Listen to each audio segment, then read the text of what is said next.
여러분, 양극화가 심해지면 하반기 부동산에서는 어떤 일이 일어날까요? 안녕하세요. 부동산 DJ 한정훈입니다.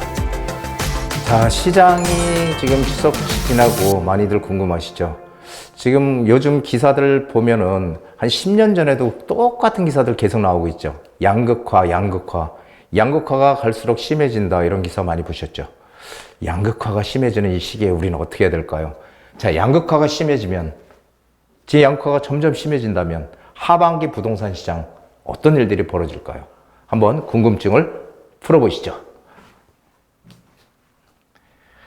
자, 10월 18일 세미나부터 안내해 드릴게요. 수요일 오후 2시입니다. 자, 부동산 시장을 읽으면 돈이 보인다. 자, 이게 무슨 얘기예요? 여러분들 제 방송을 계속 보셨던 분들은 기억하시겠지만, 제가 올 1월 달부터 서울에 아파트 거래량이 1000건이 넘어가면서 반전이 지금 일어나고 있다. 지금 뭔가 추세가 지금 바뀌는 시점이다. 1월 달 이런 얘기 많이 드렸는데 기억들 하시나요? 자, 어떻게 제가 이런 추세를 알고, 흐름을 알고 그때부터 시장이 지금 상승 추세로 지금 방향을 바꿨다라고 얘기를 드릴 수 있었을까요? 자, 이런 것들에 대한 이 궁금증, 시장을 어떻게 읽는지, 그 시장을 읽으면 일단 부동산 투자에서 성공 확률이 한 60% 이상은 올라갑니다. 예, 일단 흐름이 어떻게 가는지, 내리막으로 가는지 오르막으로 가는지 알 수 있어야 우리가 투자를 할 수 있잖아요. 그렇죠? 자, 그래서 거기에 대한, 그리고 어디에 또 투자를 해야, 지금 내가 가진 돈으로 어디에 투자를 해야지 이익을 극대화할 수 있는지, 거기에 대한 얘기들도 함께 풀어볼까 합니다. 선착순 10명입니다. 자, 양극화가 생기면 왜 어떤 일이 일어날까? 양극화는 도대체 왜 생기는 걸까요? 과거에 집이 10채가 있었어요. 이렇게 10채가. 근데 이 첫 번째 집은요, 가치가 가장 큰 집이고요. 두 번째로 큰 집, 세 번째 순서대로, 가치 큰 순서대로 이렇게 지금 매겨놓은 거예요. 10번째 집은 가치가 가장 낮겠죠. 예, 이렇게. 근데 옛날 과거에는요, 인구가 폭발적으로 늘어나고 주택은 턱없이 부족하던 시절이었죠. 정말 우리 인구 많이 늘어나서 뭐 산하 제한이라는 얘기도 있었고, 둘만 낳아 잘 기르자 뭐 이런 얘기도 있었잖아요. 하도 많이 애들을 낳다 보니까. 자, 이런 시절에는 인구가 폭발적으로 늘어나고요, 집은 턱없이 부족했어요. 이럴 때는요, 어떤 스토리가 펼쳐지냐면은, 가치가 가장 큰 1번 집을 내가 팔려고 내놨을 때, 저녁 때 되니까 어떤 사람이 내 집을 사러 오네. 두 번째로 가치가 있는 집은 한 2, 3일 지나니까 사러 와요. 세 번째 가치 있는 집은 한 일주일 지나니까 누군가 사러 와. 네 번째 집은 한 달 되니까 누가 사러 와. 그러다가 10번째 집은 계속 안 나가다가 한 10개월 되니까 누가 또 사러 와. 무슨 얘기를 하는 거냐면요, 과거에는 인구가 폭발적으로 늘어나 공급은 부족해, 이런 시기에는요, 집 사줄 사람이 항상 존재했다는 거예요. 단지 투자 가치가 높은 집은 빨리 거래가 됐고, 투자 가치가 없는 집은 늦게라도 거래가 됐다는 거예요. 늦게지만. 자, 그래서 이때는 모든 집들이 다 팔렸다는 거예요. 하지만 앞으로는요, 어떻게 해요? 인구가 감소한대. 인구가 이제 계속 나오죠. 지금 우리 출생률이 점점 지금 전 세계에서 최고로 지금 출생률이 낮다, 이런 기사 많이 나오잖아요. 그리고 주택 공급은 지금 서울이 아니라 전국적으로 한 104% 정도 돼. 104%, 100%가 넘었어요. 주택 보급률이 100%가 넘었는데, 그래서 이제 주택 공급이 충분하다? 충분하진 않아요. 왜 그러냐면은 OECD 기준은 주택 보급률이 한 115% 돼요. 115%. 이거 왜 그러냐면은, 집이라고 하더라도 뭐 지하에 비어있는 집이라든지 시골에 비어있는 집, 이런 비어있는 집들, 사람들이 들어가서 살기 원하지 않는 그런 집들이 그냥 남아있는 거죠.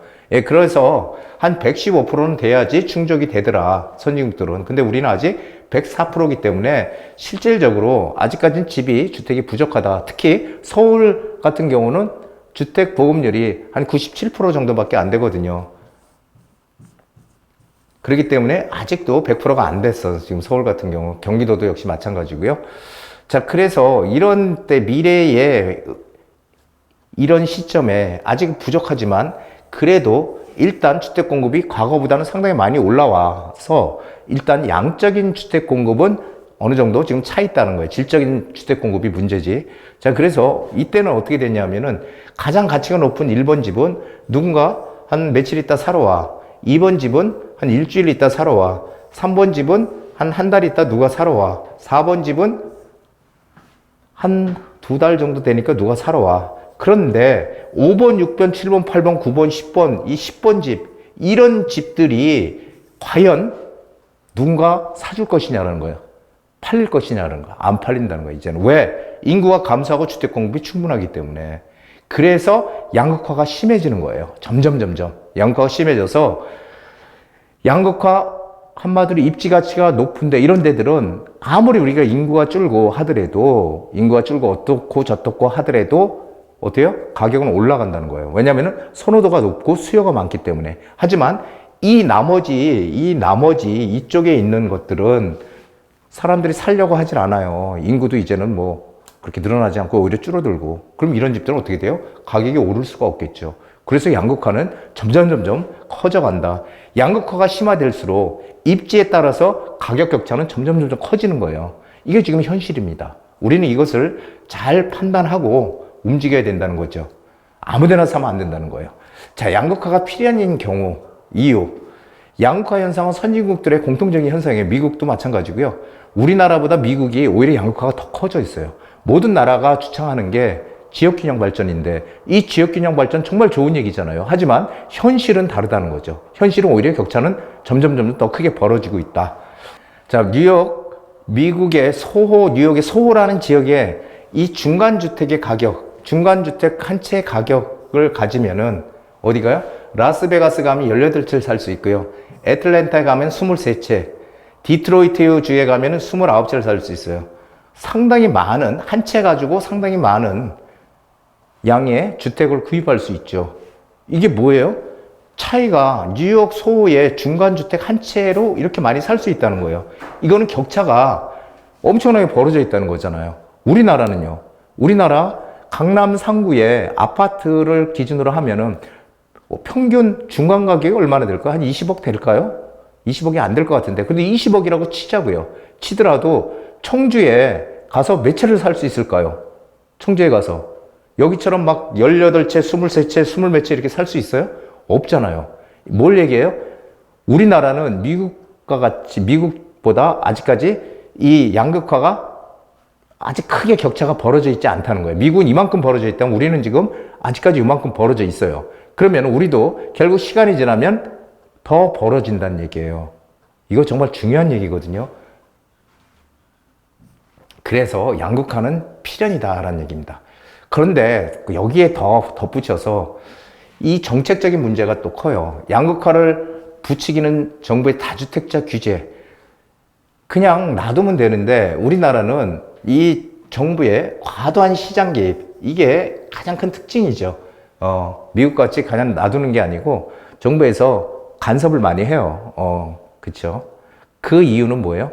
우리가 부동산 자산, 개인 자산을 두 개로 이 개인 자산을 부동산 자산하고 크게 금융 자산으로 나눈다면 부동산 자산의 비중이 한 75% 돼요. 그러다 보니까 이 비중이 너무 크다 보니까 정부에서 이게 신경을 많이 써서 규제를 하는 거예요. 어쩔 수 없이. 그런데 정부의 과도한 시장 개입을 해서 다주택자가 집을 못 사게 규제해야 돼. 왜?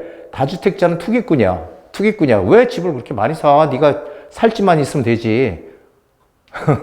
이건 자본주의, 사실은 시장에서는 이게 안 맞는 논리지만 어쨌든 다주택자는 집을 못 사게 규제해야 된다. 그래서 다주택자에 대한 규제가 생기게 되면 어떻게 돼요?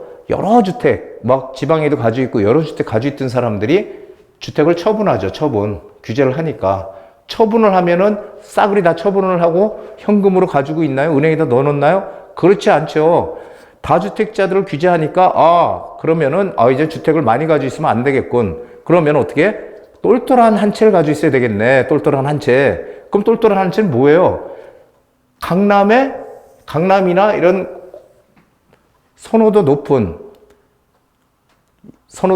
그런 지역에, 사람들의 선호도가 가장 큰 그런 지역에 고가의 주택을 산다는 거예요. 고가의 주택 한 채.